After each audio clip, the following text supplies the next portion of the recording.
صلی اللہ علیہ وسلم۔ اعوذ باللہ من الشیطان الرجیم، بسم اللہ الرحمن الرحیم۔ قال اللہ تبارک و تعالی فی القرآن المجید والفرقان الحمید۔ سورت انفال کی آیت نمبر 59 ہے، لا تحسبن الذین کفروا، اور کافر لوگ اس گمنڈ میں نہ رہیں کہ سابقو کہ وہ بچ گئے ہیں، انہم لا یعجزون، بے شک وہ اللہ تعالیٰ کو عاجز نہیں کر سکتے۔ وَأَعِدُّوا لَهُمْ، اے مسلمانوں تم ان کے لیے تیار رہو، مَسْتَطَعْتُمْ، جتنی بھی تمہارے اندر استطاعت ہے، من قوتٍ، قوت کے ساتھ،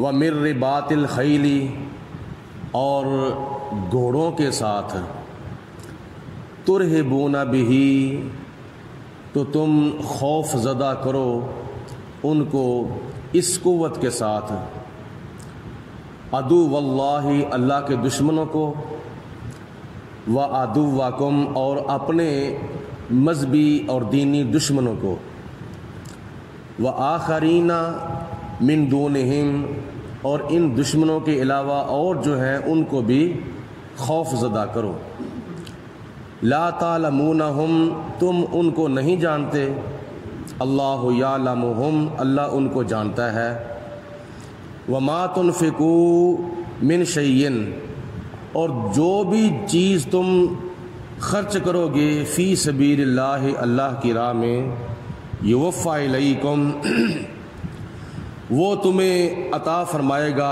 اس کا پورا پورا اجر، وانتم لا تظلمون، اور تمہارے اوپر ظلم نہیں کیا جائے گا۔ اس آیت مبارکہ میں اللہ پاک کی ذات بابرکات نے مسلمانوں کو کافروں کے مد مقابل یہ حکم دیا ہے کہ تم اپنے آپ کو تیار رکھو،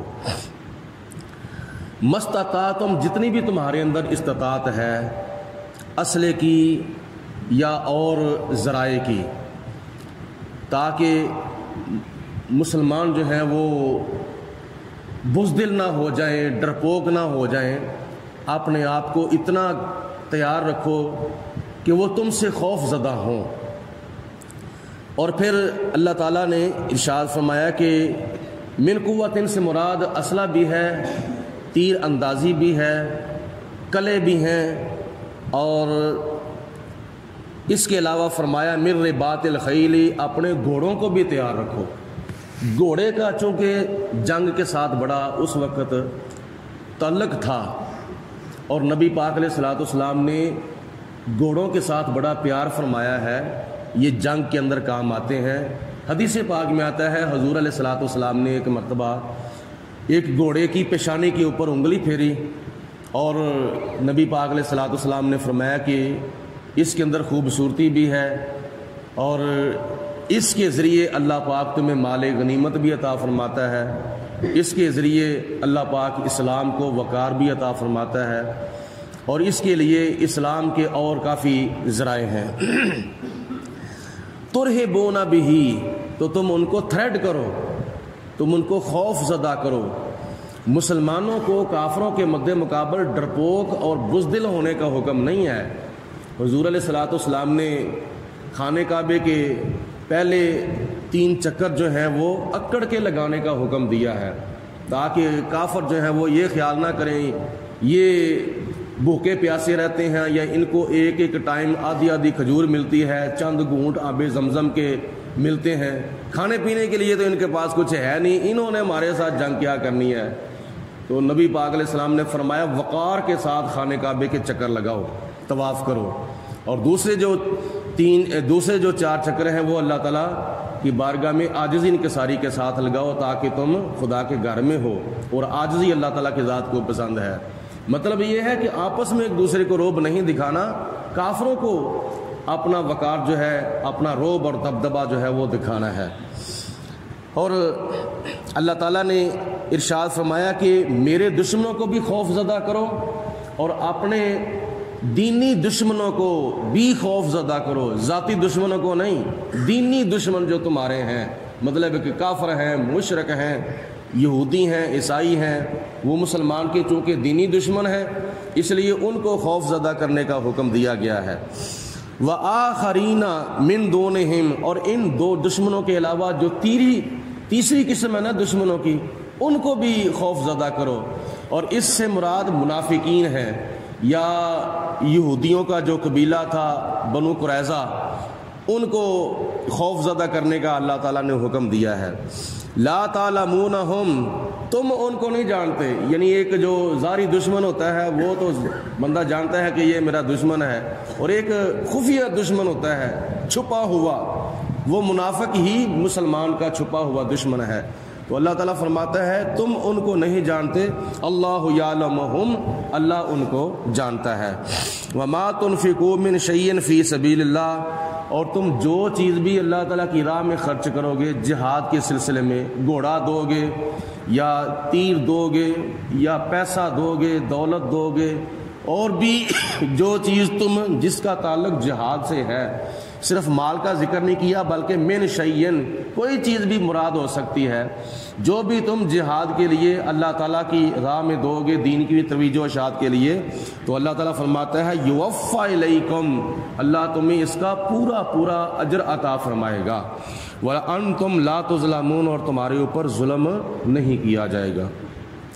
وان جنحوا للسلم، اور اگر وہ تمہاری طرف صلح کا ارادہ کر لیتے ہیں، صلح کا ہاتھ بڑھاتے ہیں، فجنح لہا، تو تم بھی ان کے لیے پھر صلح کا ہاتھ بڑھا دو۔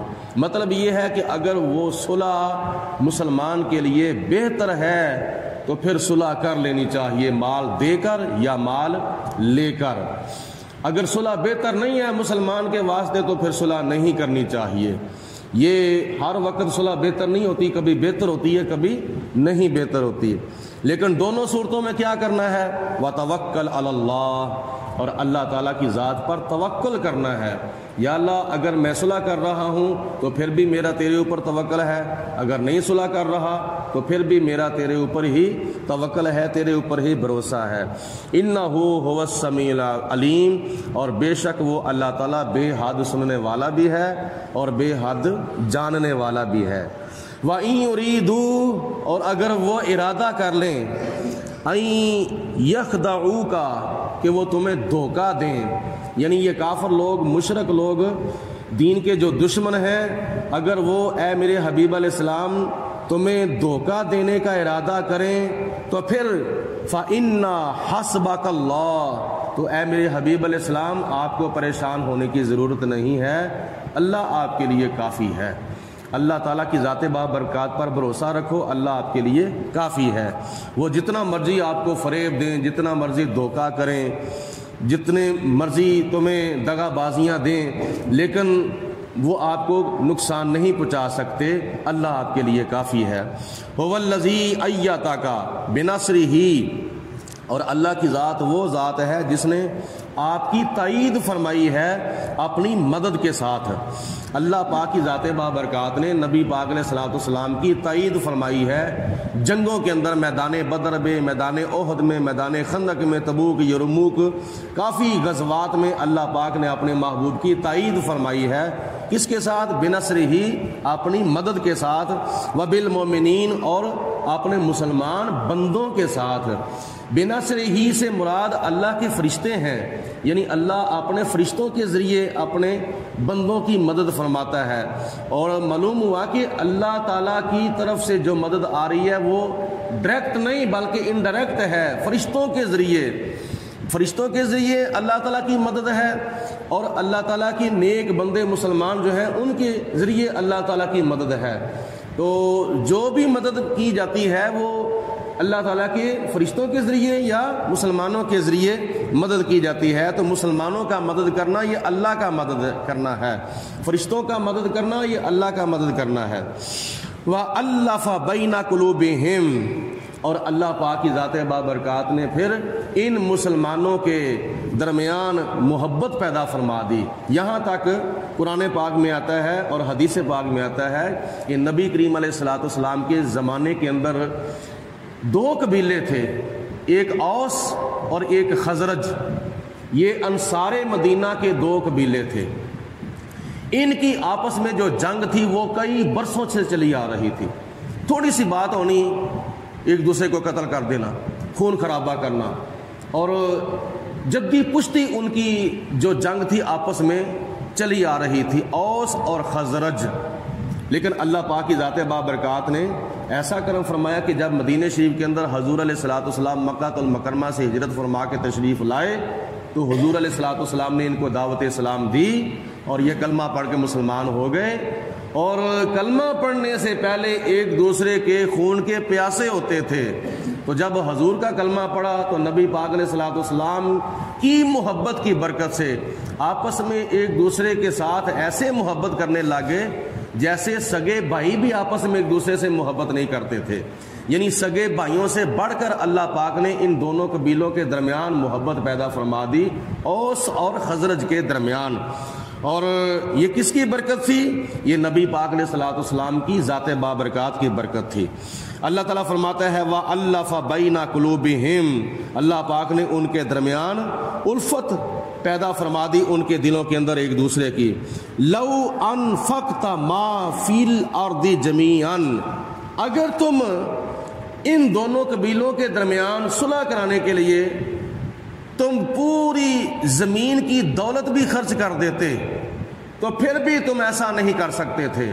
لیکن حضور علیہ الصلوۃ والسلام کو اللہ تعالیٰ نے فرمایا میرے محبوب آپ کے ذریعے جو کام پوری دنیا کی دولت بھی اکٹھی کر کے نہیں ہو سکتا تھا وہ میرے محبوب میں نے آپ کے توسل سے کر کے دکھا دیا ہے. حضور علیہ الصلوۃ والسلام کے وسیلہ جلیلہ سے اور آپ کی کوشش سے اللہ پاک کی ذات بابرکات نے دونوں قبیلوں کے درمیان صلح کرا دی. لو انفقت ما فی الارض جمیعا، ساری دنیا کی دولت بھی اکٹھی کی جاتی، ما الفت بین قلوبہم، تو ان کے درمیان صلح نہیں ہو سکتی تھی، ان کے دلوں میں ایک دوسرے کی محبت پیدا نہیں ہو سکتی تھی. ولکن اللہ الف بینہم، لیکن اللہ پاک نے اپنے محبوب کے توسل سے ان دونوں کو ایک دوسرے کا ایسا بھائی بنا دیا کہ سگے بھائی بھی ایک دوسرے کے ساتھ اتنی محبت نہیں کرتے تھے جتنی محبت اوس خزرج کے ساتھ اور خزرج اوس کے ساتھ محبت کرنے لگ گئے تھے. انہو عزیز حکیم، بے شک اللہ تعالیٰ بے حد عزت والا بھی ہے اور بے حد حکمتوں والا بھی ہے. یا ایہا النبیو، اے غیب کی خبریں بتانے والے نبی، حسبک اللہ، اللہ تعالیٰ آپ کو کافی ہے. ومن اتبعک من المؤمنین، اور ایمان والے آپ کے جو متبع ہیں وہ بھی آپ کو کافی ہیں. یعنی اللہ بھی کافی ہے اور آپ کا کلمہ پڑھنے والوں میں سے جو آپ کے مطیع فرما بردار اور آپ کے متبع، آپ کی اتباع کرنے والے ہیں وہ بھی آپ کے لیے کافی ہیں.